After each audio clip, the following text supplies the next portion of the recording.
김수종 기자의 활기찬 영주입니다. 제가 최근에 자료를 좀 보다 보니까 가까운 충북 단양의 경우에는 1년에 관광객이 대략 900만 정도 된다고 하더라고요. 900만이면 아마 전국적으로도 아마 제주도만큼 관광객이 많은 곳이 아닌가라는 생각이 드는 그런 곳입니다. 반면 영주는 작년 자료 보니까 한 300만 왔다 갔다 하는 것 같아요. 숫자로 보자면 한 3분의 1 정도 되는 숫자입니다. 어떻게 활동하고 어떻게 노력하는가에 대한 고민을 보자면 제가 좀 미친다는 말을 좋아하는데 당시 공무원들은 정말 미쳐서 일하는 게 아닌가라는 생각이 제가 좀 듭니다. 뭐 미친다는 게 좋다는 의미도 있고 나쁘다는 의미도 있긴 하지만 그만큼 열심히 단양의 공무원들이 관광객 유치를 위해서 뛰고 있다는 모습일 것 같은데 영주는 뭐 300만 조금 왔다 갔다 한다면 영주의 공무원들은 좀 덜 미치지 않았나라는 생각이 좀 다시 한번 드는 그런 시간입니다. 우리 모두 미쳐서 한번 날뛰어볼 수 있도록 관광객 유치를 위해서 모두 한번 관광에 미쳐서 한번 뛰어봤으면 좋겠습니다. 저도 영주 홍보를 위해서 한번 미치도록 노력을 좀 더 했으면 좋겠습니다. 감사합니다. 김수종 기자의 영주 핫 뉴스입니다. 지난 16일 영주댐에서 건강 걷기 대회가 열렸습니다. 전국에서 몰려온 6천여 명의 관광객들 및 참가자들이 영주댐의 자연환경과 관광자산을 둘러보고 영주 오전에 동호 이주단지를 중심으로 해서 용미교, 용두교, 용마루공원까지 해서 평원역사까지 걸어가고 영주댐 주변을 좀 둘러봤습니다.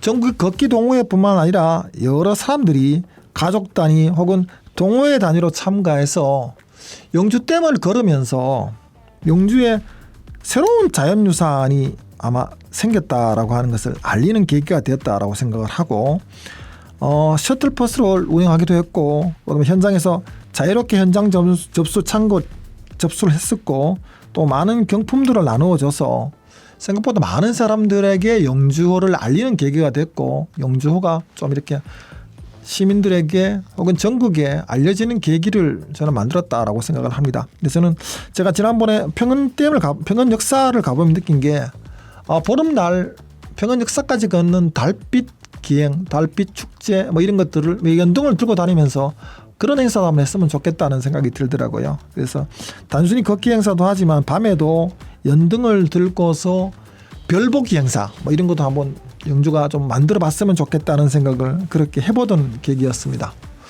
두 번째 뉴스입니다. 영주시가 SNS 홍보단을 모집한다는 뉴스입니다. SNS 홍보단이란 게 소위 블로그 마케팅을 요즘에 블로그 뭐 페이스북 뭐 이런 거죠. 그런 것들 통해서 영주시를 알려내는 홍보단을 주로 모집한다는입니다. 한 20명 정도 모집하고 있고 일반인 15명하고 지역의 대학생 5명까지 해서 20명 정도를 모집합니다. 그래서 이들은 그 영주시 한 달에 한 건 정도 영주시에 관련된 SNS 자료들을 만들어내고 홍보도 하고 그다음에 영주시의 축제, 관광지, 맛집 등을 돌아다니면서 SNS 홍보도 하는 그런 것을 하는 블로거나 페이스북 관련자들입니다. 시 계정 홍보에도 같이 동참해서 시의 계정에도 알리고 홍보하는 측면도 있을 거고 지금 이제 영주시에서는 영주시 홈페이지에서 지원서를 다운받아서 본인들의 심사 서류를 12월 중순으로까지 접수하면 발표를 하게 되고 홍보단에게는 약간의 원고료나 팸투에 참여할 수 있고 그다음에 활동자들에게 포상까지 한다고 하니까 혹은 SNS 마케팅이나 블로그 마케팅에 관심 있는 젊은 사람들 혹은 전국에서 활동하는 많은 블로거들은 영주 홍보도 하고 영주 여행도 하고 영주를 알리는데 좀 동참했으면 좋겠다는 생각이 들어서 적극적으로 저도 추천하며 주변의 젊은 사람들 영주 알림에 좀 도움을 줬으면 좋겠다는 생각을 가지게 됩니다. 세 번째 뉴스입니다. 지난 17일 날 풍계에 있는 대한강복단에서 85주년 순국선언의 날 기념식 행사가 열렸다는 소식입니다. 풍계에 있는 대한강복단 뭐 아시는 분 많이 아시겠죠. 1912년도 13년도쯤에 우리나라 최초로 일제강점기에 무장 독립투쟁 단체로 영주에서 만들어졌습니다. 영주에서 만들어진 강복단에서 대한강복단 기념사업회 정윤선 회장의 주도해서 독립유공자의 유족들, 보훈단체 회원들, 그다음에 기관단체장들, 뭐 이런 분들, 시민들 참가해서 한 150분 정도가 참가해서 분화 헌양, 추모사, 순국선의 날 노래 제창 등을 했다라고 합니다. 정말 영주는 저는 개인적으로는 한국 독립운동사의 영주가 가지는 의미는 아주 크다라고 생각을 합니다. 왜냐하면은 우리가 흔히 독립운동 단체라고 하는 의열단 뭐 이런 단체도 있습니다만은 의열단의 뿌리가 되는 게 대한강복단입니다. 지금 풍계에 가보면 대한강복단 공원이 동양대학교 옆에 있는데 대한강복단의 역할들 최초의 무장투쟁으로서 역할도 있고 항일투쟁을 통해서 이 사람들이 정말 나라에 애국하고 하는 모습들을 보여줬습니다. 그래서 저는 순국선열의 날이 앞으로 지속적으로 잘 되었으면 하는 바람이고 대한강복단 기념사업회 역시도 좀 날로 번창해서 영주의 독립운동사를 제대로 알리고 또 우리가 그 정말 자주적인 나라 혹은 순국선열을 사랑하고 애국지사가 넘치는 그런 나라가 되었으면 하는 바람입니다. 감사합니다.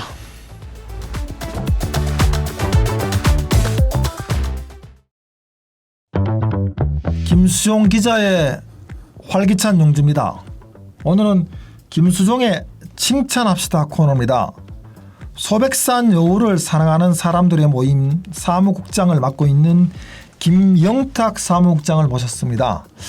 지난 2012년에 소백산에 여우 보건센터가 생기고 또 2016년에 순흥면에 여우 생태 관찰원이 생겨서 영주가 여우가 좀 많은 동네, 예전부터 여우 늑대가 많았습니다만 여우가 많은 동네로 여우를 활용한 다양한 뭐 생태 연구들이 진행되고 있습니다만은 코로나 이후로 사실은 여우에 대한 관심도가 좀 많이 떨어지고 주목하지 못하는 일들이 자꾸 생겨서 제가 이 소백산 여우를 사랑하는 사람들의 모임이 어떤 조직이며 또한 지금 다시 뭐 새롭게 뭔 일을 하고 있는지에 대한 고민이 있어서 확인차 우리 김영탁 사무국장을 불렀습니다.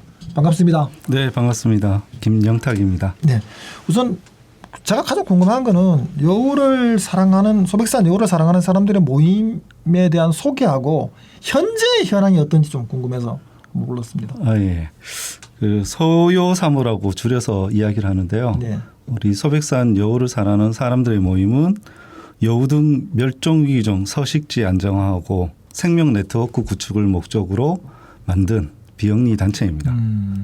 지금 현황 같은 경우에는 정회원이 한 70여 명, 그러니까 회비를 내는 그 외에 준회원까지 포함해서 200명이 넘는 회원이 지난번에 활동하고 있습니다. 옛날에 모임에 보니까 한 300명 정도 뭐 그때는 지역 주민들까지 주민들까지 와서 관심 있으니까. 그러니까 정기총회가 하나의 이벤트가 돼서 주변 분들이 많이 오셨어요. 그래서 그분들이 여우에 대한 인식을 바꾸시고 여우 보건 사업에 대한 어떤 그런 생각들을 좀 긍정적으로 바꿔주시는 그런 역할들을 했습니다. 저는 뭐 여우나 늑대하면 정말 애잔한 그런 게 있는 것 같아요. 사람들이 이제 여우 늑대에 대해서 좀 두렵다, 무섭다는 공포감이 있긴 하지만 사실 늑대는 잘 모르고 여우는 사실 굉장히 우리한테 친근한 동물이고 또 소심한 동물이라서 사람을 해하거나 그러지 않거든요. 그래서 저는 제 어릴 때 저희 마을에는 늑대가 가끔씩 나오고 했는데 우리 어머님, 뭐 아버님 얘기로는 정말 늑대 여우가 소백산에 많았다라는 얘기를 많이 들었거든요. 그래서 정말 여우가 어떤 동물인지에 대한 거에 대해서 한번 좀 말씀을 좀 해주세요. 일단 여우는 객과동물이에요. 늑대도 마찬가지지만 객과동물인데 또 눈을 보면 고양이 눈을 하고 있어요. 그래서 사람들이 여우는 고양이 같은 느낌이 들지 개라는 느낌보다 저는 그런 생각이 많이 왜냐하면 들더라고요. 야행성 동물이기 때문에 눈은 고양이 눈, 형태나 분류를 한다 그러면 객과동물. 객과동물. 네, 근데 대신에 굉장히 날렵하고 지능이 뛰어나서 문제 해결 능력이 참 좋아요. 개가 하는 점프보다 훨씬 높이 점프를 하고 개보다도 네, 어떤 거에 탈출을 한다든가 문제를 제기를 딱 해주면 그걸 풀어내는 능력이 굉장히 뛰어난 게 여우입니다. 그리고 좀 전에 말씀하셨듯이 여우가 사람들한테 해를 끼치지 않는다는 거는 그러니까 저도 전혀 해를 안 끼친다고 사람들이 들었어요. 잘 모르시는데 그러니까 모르니까 그런 거죠. 뭐. 만약에 그렇다 그러면 복원을 하지 않았겠죠. 그렇겠죠. 네. 멸종위기종이 많은데 그중에서도 복원이 사람에게 해를 끼치지 않는 그런 동물들을 선별을 해서 복원하고 있는데 대표적인 게 반달가슴곰도 그중에 하나고요. 그다음 여우, 사냥, 국립공원공단에서 그렇죠. 현재 복원하고 있는 게 세 종입니다. 그렇죠. 제가 듣기로도 뭐 국립공원공단의 남쪽은 곰을 보관하고 있고 중부 지역은 여우를 보관하고 있고 북부 지역 설악산 주변에는 또 사냥을 보관한다는 얘기 들었는데 여우가 제가 듣기로도 우리 60, 70년대 지잡기 운동 굉장히 많이 해서 그 개도 많이 죽고 늑대도 많이 죽고 여우도 많이 죽었다 들었거든요. 그런데 뭐 어른들 얘기로는 여우가 굉장히 조심성이 있고 또 아주 착한 동물 중에 하나라서 사람에게 해를 가하지도 않고 겉으로 보기엔 사람들이 뭐 죽은 시체를 파먹니 뭐 그런 얘기 하지만 그건 뭐 사실 좀 뻥이 심한 거죠. 왜냐하면은 무덤가를 좋아하는 거지 사람 시체를 좋아하는 건 아니고 무덤가에 양지 바른 것을 좋아하고 햇살을 좋아하기 때문에 이제 주로 여우가 무덤 옆에 주로 있으니까 사람들이 모르는 사람들이 여우가 사람 잡아먹는다 또 그런 거고 동물의 사체를 좀 옛날 보니까 많이 먹는다고 하더라고. 네네. 그러니까 이제 사람들이 오해를 하는 거죠. 죽은 사람까지도 이렇게 먹는가라고 하는 오해를 많이 했던 것 같은 느낌이 드는데 제가 듣기도 아주 그냥 정말 착하고 유순한 동물이고 호기심도 많고 또 사람 옆에도 좀처럼 오지 않는 그런 동물이라고 들었는데 그러면 그 소백산 지금 여우 생태 관찰원을 생긴 지는 벌써 8년 정도 됐는데 그동안에 그 뭐 자주 왔다 갔다 하시면서 보시고 뭐 본 소회는 어떻습니까? 그 여우 생태 관찰원이 2016년에 개원을 했어요. 하반기에. 지금 매년 여우생태 관찰원에 와서 탐방을 하는 인원이 굉장히 많아요. 생각보다. 근데 현재는 하루에 한 4번 정도 탐방이 가능하고 한 번 할 때마다 30명으로 이제 제한을 뒀어요. 그래도 하루 가능한 풀로 한 120명 정도. 네, 그 정도 수준인데 그렇게 하는 이유가 일단 여우가 스트레스를 너무 받잖아요. 그렇죠. 동물이랑 야생 동물이니까. 그리고 이거는 복원하는 센터 말 그대로 그렇죠. 복원하는 기관인데 동물은 아니니까. 동물은 아니라는 거죠. 맞아요. 네. 맞아요. 그리고 이렇게 보여주는 이유는 여우를 복원해야 되는 그리고 여우에 대한 오해들을 풀기 위한 그런 역할을 하기 위해서 생태관찰원이 만들어졌어요. 그래서 지금까지 제가 다녀본 결과로는 굉장히 호응이 좋아요.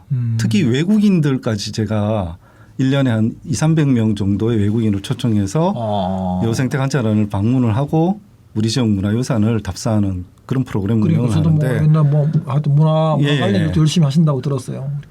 거기에서의 반응을 보면 외국인들도 마찬가지로 굉장히 호기심이 여우에 대해서 호기심이 많고 이렇게 복원하는 거 그리고 그게 이어져 가지고 지구 환경까지 우리가 고려를 한다는 것에 대해서 굉장히 큰 호응을 보이고 있어요. 저도 그래서 개인적으로는 영주가 진짜 문화유산 굉장히 많은 곳이기도 하지만 자연유산도 좋은 곳이거든요. 좋은 곳인데 영주에 이런 그 요 생태 관찰원이 있다는 것 자체는 저는 굉장히 프라이드라고 생각을 하고 뭐 보건센터 생김까지 합치면 10년이 넘었는데 그러면 결과적으로 영주가 그것을 정말 지원도 하고 관광적으로도 활용도 더 많이 해야 된다 생각이 드는데 예전에 보니까 뭐 소백산 철쭉제 할 때 이럴 때는 뭐 포스터 같은 데에도 이렇게 실려 있고 그다음에 아까 말한 것처럼 영주에 뭐 선비문화 축제 할 때도 보니까 그 여우 뭐 캐릭터 그리기라든가 인형도 뭐 이렇게 만들어 가지고 갖다 놓고 해도 했었는데 왜 지금은 전혀 이제 그런 뭐 물론 뭐 시장이 바뀐 측면도 있긴 하지만 코로나 이후로는 거의 뭐 여우에 대한 여자도 찾아보기 힘든 상황이 되지 않았나 싶어요. 그래서 저는 좀 마음이 아픈데 회복할 수 있는 뭐 기능 방법이나 대안이 있는지요? 뭐 그거야 당연히 관심과 지원이 유일한 방법이겠죠. 그렇겠죠. 네. 네. 그런데 그 관심과 지원을 가지게 하려면 사실은 이제 좀 이 사업에 대한 인식이 좀 바뀌고 사람들이 알게 할 수 있는 홍보가 먼저인데 홍보는 전혀 지금 봐서는 안 되고 있고요. 네. 그냥 독립된 기관으로서 여보건센터가 하는 역할이 다예요. 시가 직접적인 홍보 지원이나 그렇지. 마케팅을 하는 거는 없어요. 그러니까 저희들도 뭐 민간에서 할 수 있는 게 한계다 보니까 맞습니다. 그나마 2017년부터 지금까지 소백산 철쭉제에 여우 테마를 넣는 그렇죠. 그거 하나로 지금 성과를 지금 가져가고 있는 상황이고요. 그 다음에 수능 면 소재지 종합 정비 사업을 통해서 수능 회전 교차로에 네. 조형물이 있어요. 뭐만 요 조형물 있더라고요. 그게 네. 바로 이제 그 경륜 훈련원에 벨로드롬하고 여우를 합쳐가지고 자전거 타는 여우 그리고 수능면에 농특산물인 복숭아, 사과를 거기에 이렇게 두는 형태의 조형물을 만들었고 수능면 사무소 뒤편에 가면은 여우 놀이터가 있어요. 아이들이 방문하면 되게 좋아하는 여우 조합 놀이대도 있고 거기에 또 여우하고 관련된 구미호와 수능 복숭아라는 이제 스토리월도 세워놓고 그리고 수능 면 소재지에 들어가 보시면 발견을 할 수도 있는데 못 하시는 분들 많아요. 우체통이 보면 여우로 되어 있습니다. 아, 그래. 저 처음 들었네. 빨간 우체통이 그 좋은 거네요. 여우 모양으로 딱 되어 있어요. 그래, 그 좋은 사실 그다음에 좋은 아이디어네. 동그란 광고판이죠. 네. 간판이 옆에서 이렇게 보면 동그랗게 나와 있는데 그것도 여우로 되어 있어요. 다음에 혹시 수능을 가게 되면은 면소재지에서 한번 잘 찾아보시면 알 수 있을 거예요. 도로 안내판에 여우 주의 쓰인 거 그건 사실 본 적이 있는 것 같은데 사실은 좀 안타깝네 그런 의문에서. 네, 그거는 이제 노란색으로 여우 그렇죠, 로드킬 맞아요. 주의라고 되어 있는데 맞아요. 왜 이렇게 됐냐면 여우가 폐사한 게 그러니까 죽었는 게 지금까지 150마리가 넘어요. 근데 그 중에 약 교통사고. 30%는 로드킬이에요? 로드킬이에요. 진짜 로드킬 아까 안타깝네요. 그러니까 로드킬에서 죽는 게 사실은 되게 안타까운 게 그거는 결국 우리가 그렇죠. 죽이는 거잖아요. 사람 죽이는 거니까. 그 외에 뭐 농작물의 피해 때문에 네. 농민들이 낳는 올무나 뭐 장애나 덫 이런 거에 의해서 희생되는 경우도 있고 한데 로드킬이 30%라는 거는 조금 더 우리가 주의해서 그 지역을 그렇죠. 운전해야 된다는 사실은 생각이 좀 자연보호라는 불러주죠. 측면에서 보자면 인간이 사실은 굉장히 그 자연의 해악적인 동물 중에 하나인데 그 여우가 로드킬 당한다라고 하면 정말 우리가 운전 조심하면 되거든요. 조심하면 되고 사실 이제 올무나 이런 것들은 예전에 비해서는 많지는 않으니까 이제는 조금 그거는 그렇고 사실은 그 제가 듣기로는 여우거나 늑대가 확 정말 감소한 가장 큰 이유가 60, 70년대 그 지잡기 운동 많이 하면서 여우가 쥐를 굉장히 많이 잡아먹었다고 네, 하더라고요. 근데 늑대도 마찬가지로. 근데 지잡기 운동 많이 하니까 결과적으로 그게 여우나 늑대가 많이 죽었다. 그 또 개도 많이 죽었어요. 제를 때 개도 죽은 거 보면 쥐약 먹고 죽은 쥐를 잡아먹어서 좀 죽거나 그런 경우들이 많았었는데 근데 사실은 쥐가 우리가 백해무익하지 않거든요. 예를 들면 쥐가 나름 효과도 있는 건데 쥐가 있어야 또 다른 동물이 사는 측면도 있는데 우리가 사실은 너무 극단적으로 보다 보니까 옛날에 중국에서 뭡니까 문화대혁명 때 참새 다 잡자라고 하니까 또 메뚜기가 들끓어서 농사가 안 되는 것처럼 쥐가 어느 정도 있어주는 게 또 자연계의 동물들의 생태계를 유지하는 측면도 있을 텐데 그런 문제는 어떻게 생각하세요? 일단 여우가 유익한 동물이냐 아니냐를 놓고 이야기를 한다 그러면 극단적일 수는 없지만 네. 유익한 동물로 볼 수가 있어요. 그럼 저도 그렇게 생각하거든요. 왜냐하면 여우는 중간이에요. 먹이사슬의 중간에서 이 밑으로는 작은 소형 동물 그중에서 특히 설치류라 그래서 쥐하고 관련된 그렇죠. 쥐를 많이 그런 잡는다고 동물들 하더라고요. 깨구리 반찬 그렇죠. 먹습니다. 깨구리. 있고요. 네, 그리고 그 외에 열매라든가 이런 것들을 먹는 잡식성 동물이에요. 그리고 일본을 예를 들면 좀 그렇게 했지만 일본에서는 여우를 농업의 신으로 숭상을 해요. 그렇구나. 그 이유가 처음 알았네요. 똑같아요.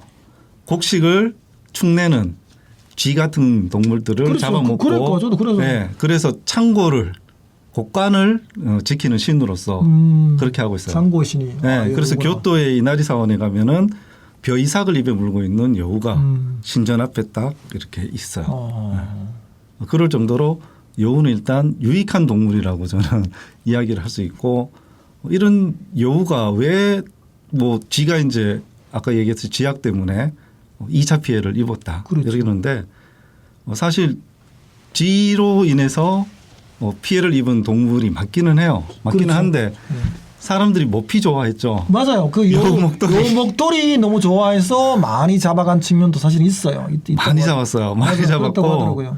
이게 언제쯤까지 올라가냐면 조선왕조실록에 보면 소백산 그중에 이제 수능편에 보면은 이게 진상물로 나와요. 인삼하고 송이버섯 뭐 이런 버섯류하고 여우까지 나와요. 요 모피도 여우 가죽까지 나와요. 요 가죽까지도 진상품이었구나. 그래서 제가 조선왕조실록에 여우 가죽을 검색해 보니까 여우 가죽이 나오는 진상품으로 나오는 그런 동네가 몇 군데가 나오긴 하는데 대표적인 데가 바로 소백산 일원이에요. 그래서 복원을 할 때도 그런 거를 사실은 좀 염두에 두고도 했다는 이야기가 그래서 있어요. 보건센터가 들어왔을 측면도 있겠죠. 여기서 관찰원이 들어온 측면도 있었는데. 먹이 환경이 특히 좋고.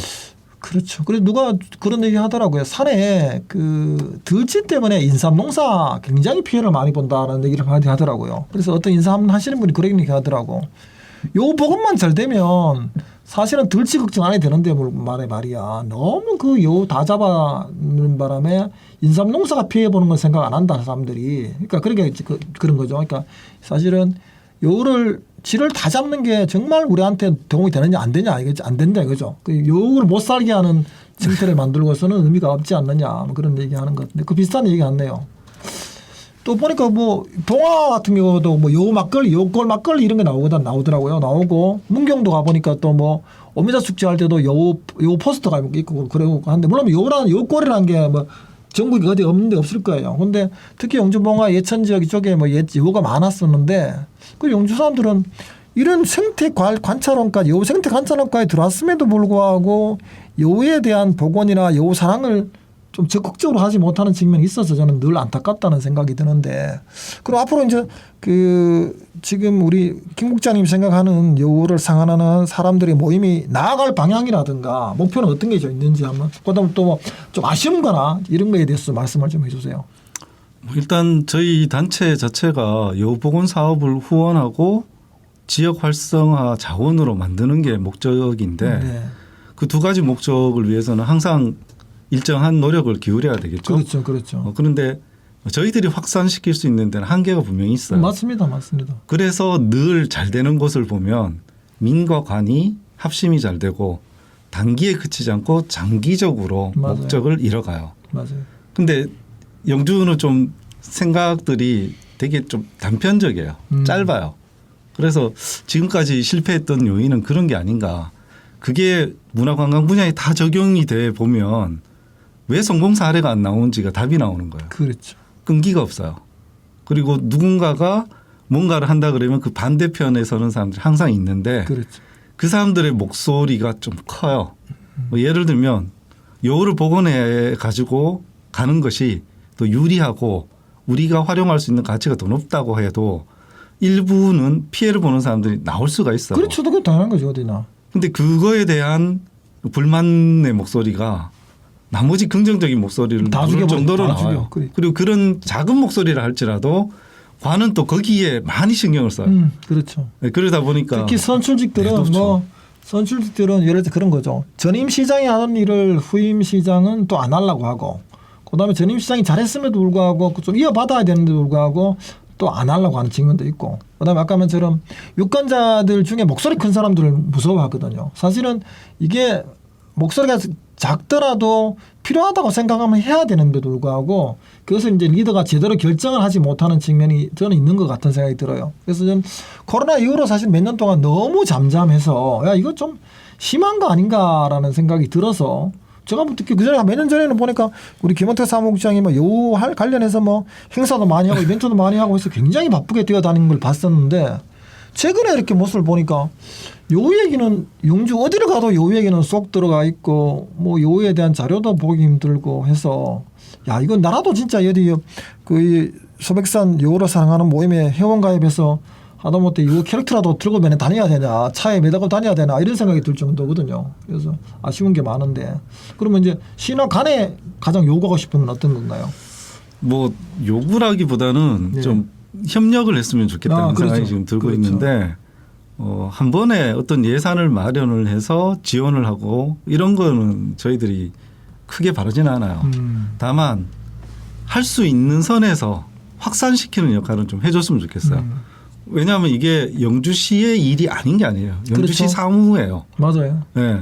그래서 분명히 야생동물 관련된 부서 담당 부서가 있고 그 부서가 여보건센터의 건물주기도 하고 그렇죠. 관리 주체기도 해요. 그런데 이 보건 사업을 지역에서 하고 있고 이걸 민간에서 활용을 하려고 하는 분들도 나오고 또 긍정적인 측면이 있는데 이걸 확산시켜주는 역할은 지금 안 하고 있는 거죠. 그래서 그걸 좀 확산시켜줬으면 좋겠고 저희들 같은 경우에는 어쨌든 이제 민간에서 할 수 있는 역할들은 최선을 다할 거고 그러기 위한 아이디어라든가 뭐 어떤 기획이나 프로그램이나 이런 것들은 만들 거고 네, 또 추진을 할 겁니다. 그러니까. 그게 이제 합의 좀 맞았으면 좋겠어요. 그 예를 들면 그런 거죠. 이게 참 재밌는 게 뭐냐면은 사람들은 농사만 잘 지으면 된다라고 생각하지만 사실은 농사도 잘 팔아야 되잖아요. 마케팅이 중요한 것처럼 여유가 사실은 산다는 동네라고 하면 영주가 그만큼 자연환경이 좋다는 의미잖아요. 그러면 그렇죠.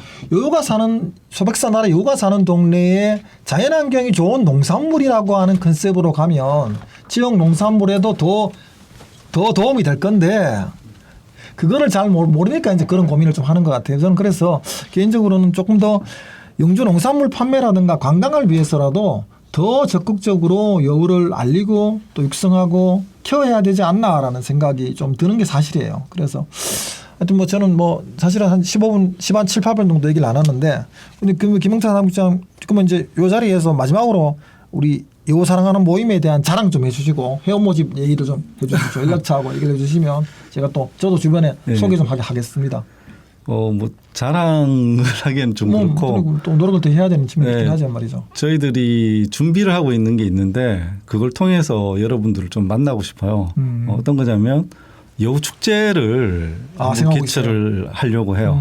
근데 이게 현실적으로 비용이 많이 들고 민간에서 감당하기가 어려워서 지금 현재로서는 내년도 소백산 철축제 때 철쭉제 때 매년 디자인적인 여우 활용만 하지 말고 실질적인 여우 보건사업 홍보와 활용을 같이 했으면 하는 그런 바람이 있습니다. 그래서 축제 속의 축제 형태로 여우 축제를 개최를 하고 거기에서 소유사물을 알리고 우리 민간에서 어떤 식으로 후원을 하고 지원을 하고 활용을 할지에 대해서 좀 진지하게 만났으면 좋겠습니다. 그 어떻게 지금 모임은 뭐 몇 달에 한 번씩 그 모임 뭐 정기 모임 같은 거 따로 있는 거예요? 뭐 사실 지금은 코로나 이후에 잘 안 돼요. 예, 모임 잘 안 되고 있죠. 모임이 좀 쉽지는 않고 또 농번기에 그렇지. 예, 농민들이 또 지역 주민들이 그렇게 그쪽에 일을 많이 하시다 보니까 모임 갖기 쉽지 않은데 저희들이 정기적으로 활동하는 거는 서식지 안정화 사업이에요. 그 얘기는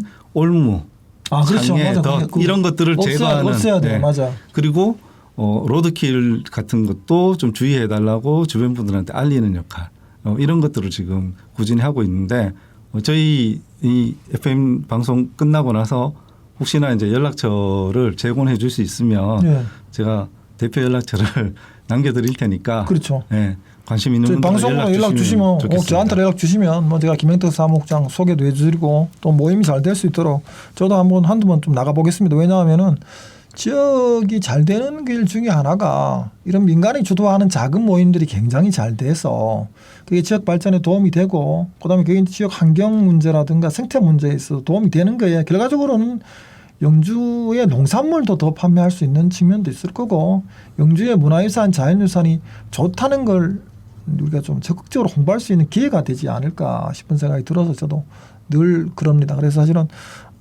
소백산 여우를 사랑하는 사람들의 모임 이런 모임들이 사실은 너무 잘 돼야 하고 이런 모임이 잘 돼야 또 정부 지원이라든가 예산 지원도 충분히 이루어져서 민과 관이 함께하고 특히 민간이 좀 주도적으로 할 수 있는 그런 일이 잘 될 수 있도록 우리 시장님이야 많은 공무원들이 좀 많이 좀 도와줬으면 하는 생각을 저는 늘 가져보게 됩니다. 가져보게 되고 또 소백산의 여우가 정말 전국적으로 알려져서 영주하면 소백산과 함께 여유가 사는 동네 혹은 여유가 자라는 성장하고 또 이렇게 뭐 생태적으로 관찰될 수 있는 그런 동네라는 것들을 알려냈으면 좋겠고 뭐 영주에 있는 모든 축제라든가 행사 때 정말 여우 캐릭터나 여우가 잘 활용되기를 좀 바라봅니다. 바라보고 하여튼 뭐 마지막으로 이제 한 말씀 하시고 정리하도록 하시죠. 예. 아무 얘기나 하십시오. 아무 얘기나. 지역의 자원을 네. 잘 활용하는 경우가 요즘 많이들 나오고 있어요. 그러니까 로컬 크리에이터라는 이야기를 하는데 사실 이제 지역의 자원을 새로 창조하는 게 아니라 발견해서 새롭게 만들어가는 사람들이죠. 네. 그쪽 분야의 앞으로 사업들이 활성화될 건데 저는 영주에 뛰어난 자원들 정말 많지만 그중에서도 사람들한테 많이 어필할 수 있는 자원이 바로 여우라고 생각을 합니다. 아이고, 예, 그래서 당연한 말씀입니다. 지역에서 여우를 더 복원하는 사업을 후원을 하시면서 동시에 활용도 잘해서 지역 활성화에 좀 기여를 할 수 있었으면 좋겠습니다. 예. 오늘 저 김행택 사무국장을 제가 자리에 모셨는데 소백산 여우를 사랑하는 사람들의 모임이라는 모임이 있습니다. 사실은 영주의 여우 생태 여우 뭐 아시는 분 아직 모르는 분 중에서는 아주 영주 순흥면에 여우 생태 관찰원이 있습니다. 여우를 이렇게 생태 관찰하고 또 나중에 소위 방생이라고 합니까? 방생이라고 하죠. 그래서 이렇게 정말 전국에 풀어서 살 수 있도록 그런 것들을 만들어내는 역할을 국립공원공단에서 하고 있습니다. 거기에 대해 영주에서도 많은 좀 지원이 있었으면 좋겠다는 생각을 해봅니다. 감사합니다. 감사합니다. 김수용 기자의 활기찬 영주입니다. 오늘은 김수용이 만난 영주 사람 오지 여행가 건오기 선생을 제가 이 자리에 모셨습니다. 중국 및 세계 70여 개국을 여행한 분으로 중국 여행 100한 40번 정도 갔다 왔습니다. 특히 오지 여행 많이 다니고 있고 1년에 제가 보기엔 한 뭐 10번 내외로 오지 여행 가는 것 같은데 한 10에서 15일 정도 오지 여행 많이 가는 분인데 제가 부른 여기 또 모신 이유는 오지 여행에 대한 얘기 중국에 대한 얘기를 잠깐 좀 듣고 싶어서 불렀습니다. 모셨고 최근에도 뭐 중국, 베트남, 라오스 갔다 오셨는데 소감 좀 말씀 좀 해주시기 바랍니다. 예, 안녕하십니까. 예, 오지 여행가라고 이제 소개를 하셨는데 뭐 오지 여행가는 아니고 여행이 좋아서 한 20년째 여행을 하고 있는 영주가 고향인 권옥이라고 합니다. 저는 주로 이제 남들이 잘 안 가는 곳을 다니고 있습니다.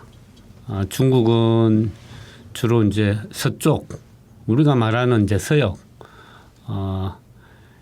그 장안, 시안부터 사천성, 그리고 우리가 말하는 이제 티벳, 시장, 그리고 신장 위구르 자치구, 예, 그쪽을 주로 여행하고 있습니다. 제가 10월에도 신장 위구르를 한 보름 갔다 왔습니다. 그리고 지난주에는 베트남으로 가서 육로로 이제 중국을 넘어가지고 또 육로로 버스 타고 라오스를 거쳐가지고 이제 들어왔습니다. 여행은 사실 중독 같아요. 중독 같고 이렇게 그 여행을 나가면 제가 이제 살아있다는 걸 느끼고 가슴이 뜁니다. 그렇기 때문에 여행을 계속하는 것 같습니다. 아니 저는 궁금한 것 중에 하나가 중국만 한 100한 40번 갔다 온 데다가 세계 한 70여 개국 갔다 왔다고 들었는데 남들이 안 가본 나라, 흔히 상상을 못하는 나라는 어떤 데 갔다 오셨어요? 주로 이제 오지라고 얘기를 할 수 있죠. 히말라야 뭐 네팔에서부터 시작했고 육로로 이제 인도를 넘어가기도 하고 그리고 이제 파키스탄 훈자에서 육로로 중국을 넘어가기도 하고요. 중국에서 훈자를 넘어가기도 하고 중국에서 여러 국가를 갈 수가 있습니다. 인도도 있는데 인도는 중국에서 이제 인도하고 사이가 안 좋기 때문에 못 가고요.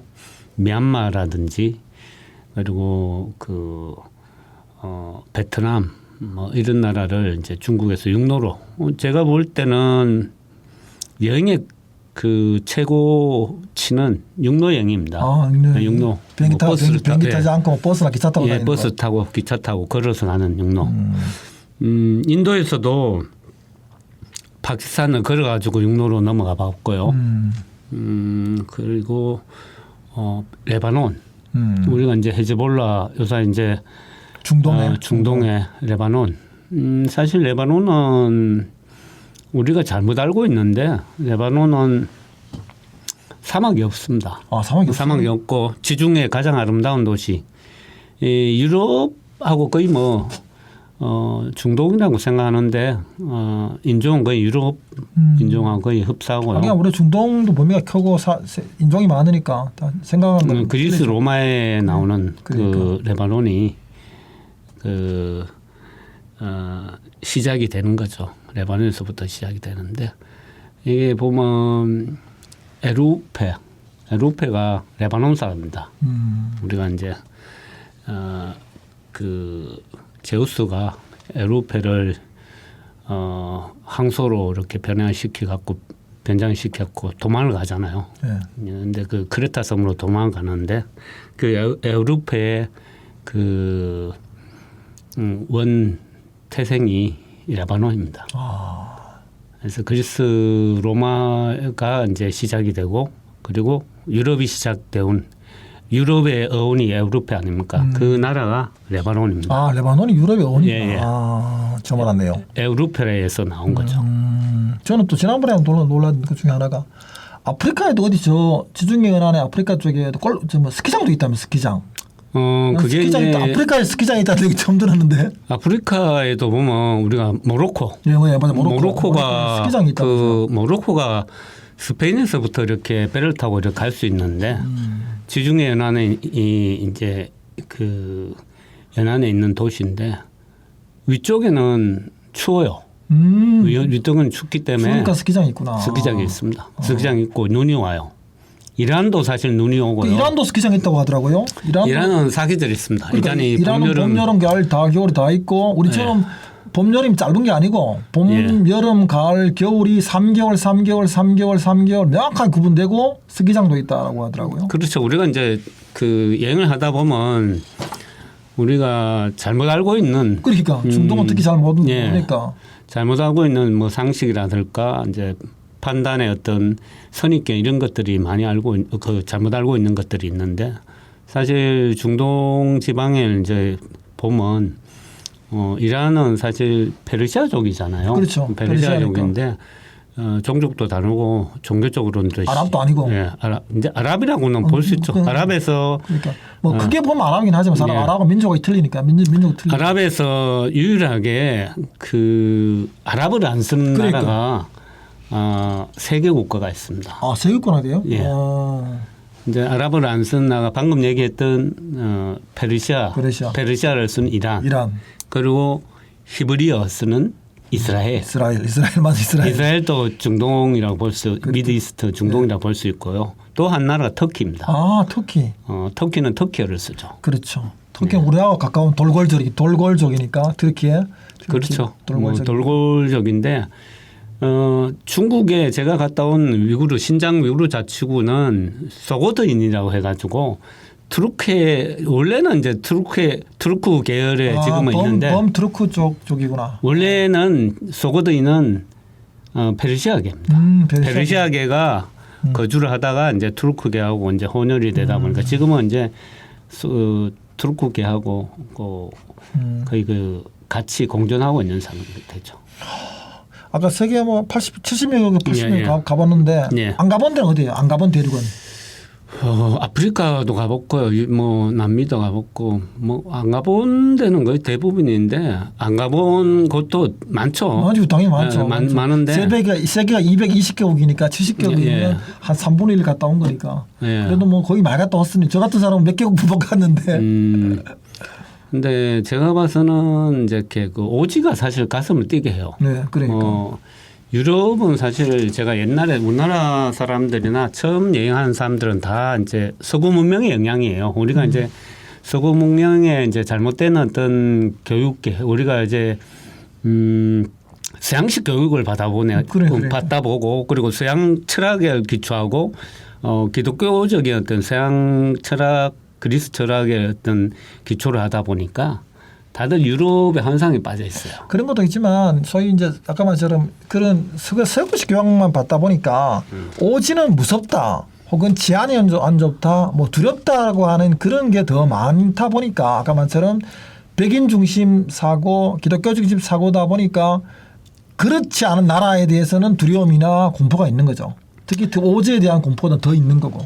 미국의 어떤 영향이죠. 그렇죠. 미국의 어떤 맞습니다. 미국의 패권주의 영향, 그 네. 제국주의 어떤 영향이라고 볼 수 있고요. 그러니까. 가장 제가 볼 때는 우리 인생이 사실 안전하지 않아요. 아, 그러네요. 우리 인생이 사실 인생이 안전하지 않대. 우리 인생이 사실 한 치 앞을 못 내다보고 우리가 뭐 불안전한 존재인데 거기에 대해서 뭐 안전하다, 불안전하다 그거는 주관적 어떤 개념인 것 같고 우리나라가 사실 가장 안전하죠. 그렇죠. 그렇지만 안전하죠. 우리가 생각할 때는 가장 안전해요. 그렇죠. 그렇지만 서양 사람들이 생각할 때는 안전하지 않아요. 맞아요. 한국 사람들 알아보는 외국인들은 한국이 좀 북한 무섭다고 생각하는 많이 하더라고요. 북한 쉴 새 없이 미사일 쏘고 있지 않습니까? 그렇죠. 그리고 중국 사람들도 심지어 저보고 얘기해요. 야, 그 북한 저 사이 뭐 한국 전쟁이 일어나고 무슨 전쟁 이러니까 뭐 러시아 참전하고 막 이래가지고 너하고 사이가 아주 안 좋아가지고 중국하고도 지금 사이가 안 좋는데 너 안 위험하냐 이렇게 얘기를 해요. 심지어 그렇죠. 중국 사람도 그런 얘기하니까. 중국 사람들도 심지어 얘기하는데 중국도 지금 북한하고는 사이가 안 좋잖아요. 그렇죠. 제가 그 11월 8일 날 비자 면제한 것도 중국이 그 선제적인 북한하고 관계가 소홀해갖고 북한이 러시아한테 붙어버렸잖아요. 네. 중국은 이제 벅찬 거예요. 지금 예견한 것 같아요. 트럼프 당선을 중국 정부에서 예견하는데 트럼프가 저렇게 또 무지막지하게 예측 못한 어떤 행동을 하면 중국은 무역 전쟁이 이렇게 뭐 이 걱정이 태산이 갔거든요. 제 생각에. 그러니까 우리한테 제스처를 취한 것 같아요. 무비자. 그렇다고 우리가 상호 주의에 입각해가지고 중국 사람들한테 무비자 1,000만 원, 10,000원 말씀이거든요. 그렇죠. 우리가 할 수가 없거든요. 손해니까. 그렇죠. 그래서 아마 그렇게 한 것 같고 여행을 하다 보면 우리가 이제 잘못된 정보라든가 선입견에 많이 빠져 있어요. 아까 안전 얘기를 하셨는데 중국은 뭐 우리보다 훨씬 더 안전하지 않다. 신장 위구르가 불안하지 않습니까? 거기를 왜 가요? 이렇게 하는데 신장 위구르는 중국에서 분리 독립의 어떤 문제가 있고 인종 무슨 약간의 어떤 민감한 지역입니다. 중국의 6분의 1에 대한 어떤 거대한 면적을 차지하고 있고 한반도에 한 9배 정도 돼요. 남한에 우리 대한민국 남한만 치면 한 20배, 20배 된 거대한 땅이거든요. 그 지역에 석유가 묻혀 있어요. 지하자원이 엄청난 지하자원이 묻혀 있어요. 포기를 할 수 없죠. 그러니까 그러네요. 예. 그 중국에 아까 말했던 오지를 굉장히 많이 갔다 왔다가 들었는데 예. 중국 오지 여행 중에 좀 이렇게 추천할 만한 곳 혹은 뭐 한국 사람이 가서 좀 도움이 되는 곳이 여러 곳 있다고 들었는데 한국 사람들이 가지 않는 곳 중에 정말 뭐 봐서 좋은 곳 혹은 가서 공부하기 좋고 느끼기 좋은 곳 그런 건 어디가 있나요? 지난번에 한번 내가 듣기로는 뭐 유교 주희의 고향 뭐 이런 데라든가 공자의 고향 이런 데 한번 가보면 좋다라고 들었는데. 그러면 그 말씀 나오신 김에 영주를 우리가 그 성리학의 발상지라고 얘기하지 않습니까? 안양 문영구 안양 선생이 그 주작을 도입해 가지고 그리고 또 주세붕 선생이 백운동 서운 소수서운을 이렇게 건립함으로 인해 가지고 성리학이 우리 문화, 정치, 경제 모든 어떤 이념을 지배했지 않습니까? 그리고 그게 한 600년 이어왔는데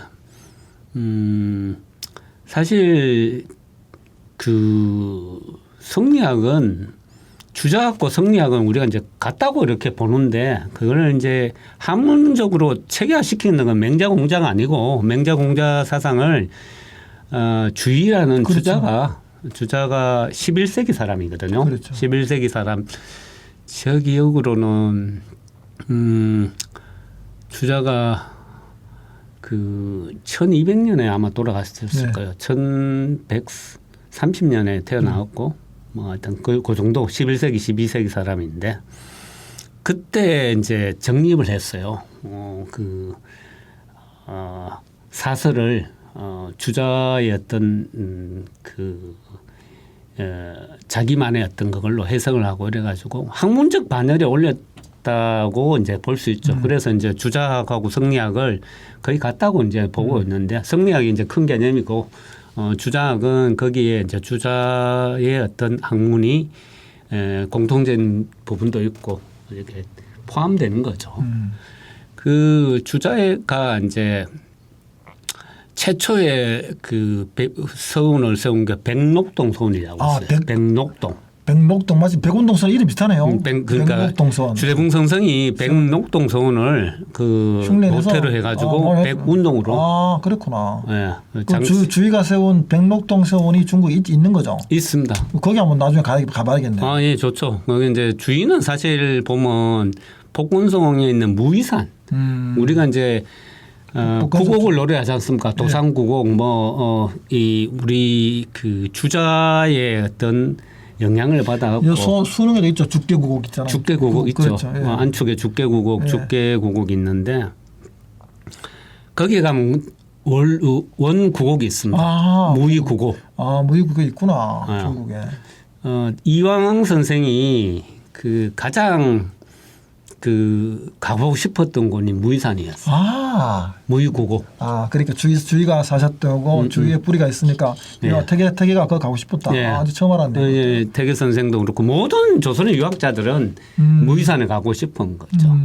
저희도 한번 가봐야겠네요. 이 선비 고장 사람이라고 하면 정말 단체로 한번 그 주위 선생을 만나러 한번 가봐야겠네 중국에. 예. 복곤성에 무이산이 있는데 그 우리가 보통 이제 차의 본고장이라고 할 수 있어요. 아, 그럼 거기에 차도 한잔 하면서 그 온갖 차죠. 녹차, 뭐 우롱차, 뭐죠, 홍차 이런 차도 한잔 하면서 그 한번 둘러보는 게 좀 좋겠네요.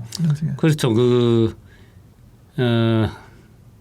영국인들이 인도에 들어옴을 해가지고 아편 전쟁이 차 때문에 일어나는 건 알고 그렇죠. 계시죠? 예. 아편 전쟁이 이제 차 때문에 일어났는데 그 차나무를 영국인들이 그 차를 먹고 싶어 차나무를 훔쳐간 게 무이산입니다. 아, 무이산 차를 훔쳐갔구나. 무이산 차. 아, 무이산에 진짜 차의 본고장이네요. 그래도 차가 이제 아편 전쟁도 일으키고 영국이 이제 그 인도를 지배하고 그리고 미국하고 영국의 보스턴 차 사건 이 현대사를 우리 역사 세계사를 큰 뿌리가 다 무이산에 있네요. 무이산에 있습니다. 아, 그 정말 차사로 무이산 한번 가야겠네요 중국에. 차는 보통 우리가 이제 차에서 나오는 차나무에서 나온 걸 차라고 하거든요. 그렇죠. 예. 보통 이제 한국에서도 차, 중국에서도 차, 일본에서 차 발음 똑같습니다. 일본에서도 오차라고 하니까 차 오는 사실 우리가 이제 그냥 거. 붙이는 거 겸양 그냥 붙인 거지 않습니까? 예. 그러니까 그걸 빼면 발음이 똑같습니다. 아, 그러네요. 한국에도 차고, 일본도 차고, 중국 차. 우리가 이제 차다자로 쓰고 차차자로 돌리거든요. 그렇죠. 그러니까 보면 차는 녹차에서부터 시작 홍차가 세 개를 알면 되거든요. 녹차는 그냥 덮어가지고 우리가 아는 그렇죠. 차, 일반적인 차고 홍차는 이제 발효시킨 거. 그게 바로 차죠, 바로 차. 그리고 딱 중간에 이제 뭐냐면 우롱차. 그거 이제 칭차하거든요. 정차, 칭차. 중국어로는 칭차, 우리말로는 칭차. 세 개만 알면 다 됩니다. 기본은 다 안다. 그렇죠. 뭐 흔히 말하는 뭐 세작이니 뭐니 하는 거 녹차의 종류, 녹차 종류일 뿐이니까. 네, 뭐 중요하지 안 하고 무이산 차는 이제 대홍포라 합니다. 대홍포, 무이산 대홍포, 무이산 철관음, 태관인이라 해요. 철관음. 다음에 반발효차. 그 주희 선생 서원에 가서 녹차나 홍차를 한잔 하면 아주 그냥 구곡을 뗏목 타고 하면 그러니까 뗏목 타고 가면서 차 한잔 하면 마치 그 기본적으로 우리가 성리학의 정말 본고장에 가서 느낄 수 있는 그런 거를 수능 소서원에서 느낄 거를 한 2배 이상 느낄 수 있겠네요. 그렇죠. 원조니까. 그러니까 우리가 뭐 사실 그 주자의 어떤 주의가 성령을 체계화시켜 갖고 그걸 이제 바탕으로 해갖고 우리가 들어온 거고 그걸 또 정치 이념으로 그 집대성해가지고 구체화시킨 거 제도로 구체화시킨 거는 정도전이라고 보면 되겠죠. 그러네.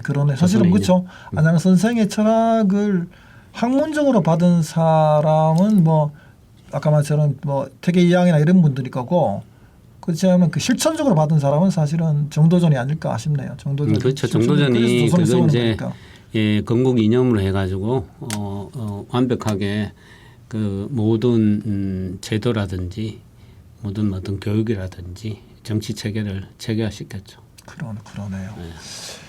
그 참 오지 중에 중국 오지도 많이 다니셨고 아까 말씀 이전에 듣기는 또 뭐 이슬람 쪽에도 굉장히 많이 다닌다고 얘기 들었거든요. 그 뭐 이슬람 성원도 다니면서 이슬람도 많이 다닌다고 들었는데 그럼 이슬람 쪽이 주로 동남아 뭐 인도네시아 말레이시아 쪽으로 다니시는 겁니까? 근데 제가 이제 이슬람을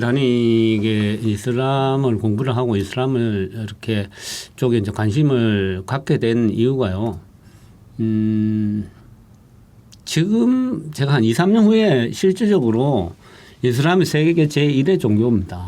종교가 그렇죠. 됩니다. 그렇죠. 인구 면에서도 그렇고. 인구 면에서 굉장히 많이 맞아요. 한 20억, 30억 정도 되니까 그 인구를 그 시장을 무시할 수가 없어요. 우리가 히잡을 쓴 사람들이 무슨 성형 수술을 할까 여자들이 히잡을 쓴 사람이 무슨 성형 수술을 할까 이렇게 생각해요. 눈 수술 할 수 있는 거 아닌가요? 그러니까 그렇죠. 가장 중요한 게 눈밖에 안 나오죠. 그렇죠. 그러니까 눈 수술을 하는 거예요. 아 그렇겠네.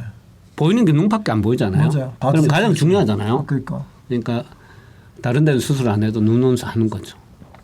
아 이슬람에도 여성들이 성형수술 하는구나. 처음 알았네요. 성형수술 하죠. 성형수술을 하고 그리고 이슬람 사람들이 이제 그 기독교적인 어떤 시각에서 너무 이렇게 편협하게 이렇게 보다 보니까 서구적인 시각, 미국적인 어떤 사고로 우리가 접근해요. 그렇겠죠. 우리는 사실 우리의 어떤 실리적인 견해에서 이제 접근을 해야 되는데 너무 어떤 미국이 이익이 되고 우리는 이익이 별로 안 되는 그런 그렇죠. 어떤 형태의 어떤 접근을 하는데 외교도 사실 제가 볼 때는 우리의 이익이 돼야 되거든요. 맞아요. 외교라는 게 결과적으로는 자기 나라 자국의 이익을 위해서 하는 게 외교이지 남 도와주려고 하는 건 아니죠. 손해 볼 것 같으면 적당히 빠지고 또 이익이 되면 또 악착같이 챙겨오고 하는 게 외교인데 외교를 뭐 그냥 잘 모르니까 싫은 사람 만나는 거 싫다 그러고 좋은 사람만 만나려고 하는 이런 건 외교는 아니죠 사실은. 약간의 어떤 정치인들이나 어떤 외교관이나 정치나 관리나 후레식을 해야 돼요. 유연해야 돼요. 그렇죠. 유연해야 돼요. 맞아요. 근데 가장 유연하지 않는 집단이 도리어 정치인이고 공무원들이에요. 학교 선생님도 마찬가지고 유연해야 그런 학생들한테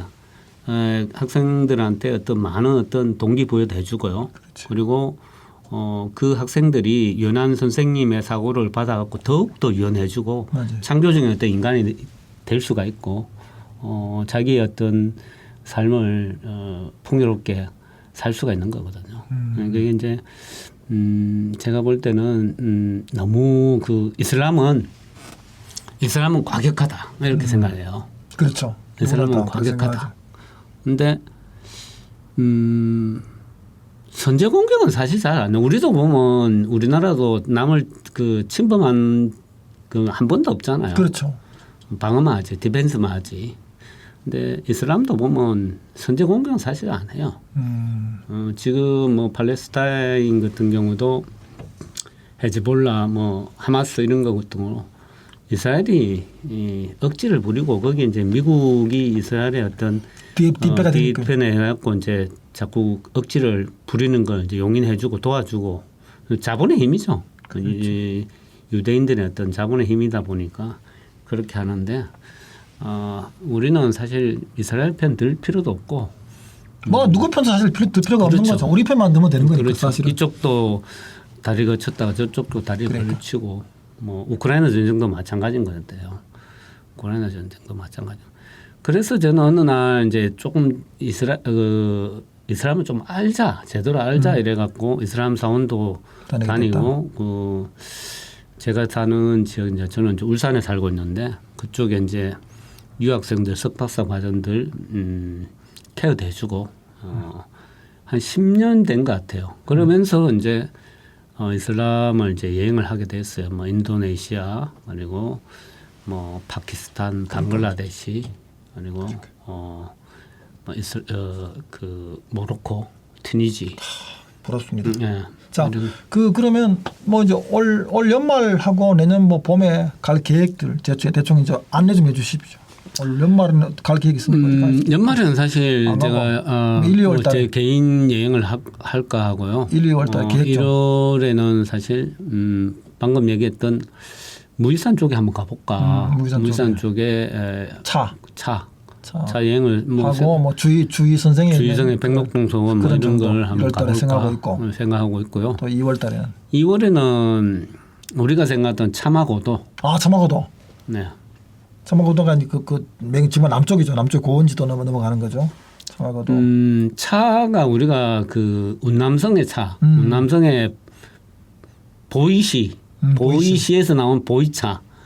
보이차가 이제 그 라싸 시장, 예, 티벳으로 넘어가는 거. 예, 넘어가는 그게 이제 그건 한 보름 한 15일, 4일 가는 거죠. 2, 3일 정도 가요. 하여튼 제가 기회가 되면 언제 한번 따라가도록 하겠습니다. 네. 자, 오늘은 뭐 사실은 뭐 바쁘신데 나와서 뭐 오지행가 권호기 선생님 불렀는데 오지행 얘기는 뭐 천천히 또 한번 더 하도록 하고 예. 짧게 그냥 오지행가 영주 출신으로 이렇게 오지행 많이 다니는 분이 있다라고 소개를 했고 기회가 되면 저도 뭐 1월달, 2월달 한번 따라가고 싶으니까 하여튼 자주 뵙도록 하겠습니다. 감사합니다. 예, 고맙습니다. 네, 감사합니다. 언제든지 기회 주시면 같이 동참해 갖고 멋진 여행 한번 같이 여행하시죠. 예, 네. 고맙습니다. 네, 감사합니다. 예.